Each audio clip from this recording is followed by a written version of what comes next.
सहज आठवलं म्हणून सांगतो.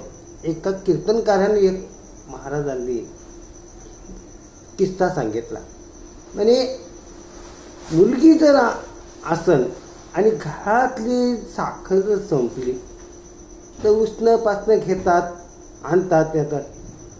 तर मुलीला जर सांगितलं की जा आपली साखर संपली, तू त्या अमुक अमुक बायकडून घेऊन ये. मुलगी काय करणार, आपल्या ओढणीकडे झाकून चोरून पाहुणे देखत आपलं म्हणणार नाही, काही झाकून जाणार, झाकून पटकन येणार, साखर घेऊन येणार. पण आमचा बंड्या तेच मुलाला जर काम सांगितलं, बुंड्या मात्र वाचत आणि चावत. पण तेच काम बंड्यात जाणार, पाहुण्या देखत म्हणजे जाणार, मला साखर आणायचं, मला साखर आणायचं सांगितली.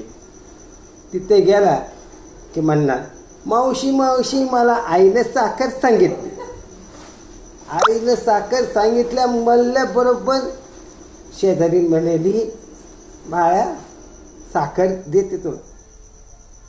साखर घेतल्या मग परत म्हणली, हिला उत्साह आला की काहीतरी आहे म्हणून मला म्हणली की आई काय म्हणले रे आणखी. म्हणजे काही नाही म्हणे, काही नाही म्हणली. तरी सांग ना काय म्हणली, आई काय म्हणली. मग बाया आपलं याला आता मग दाखवाच म्हणजे आता जिने लगेच म्हणला, त्या म्हशीने जर नाही दिली तर पलीकडला कुत्रीकडून घेऊन ये असं आई म्हणाली.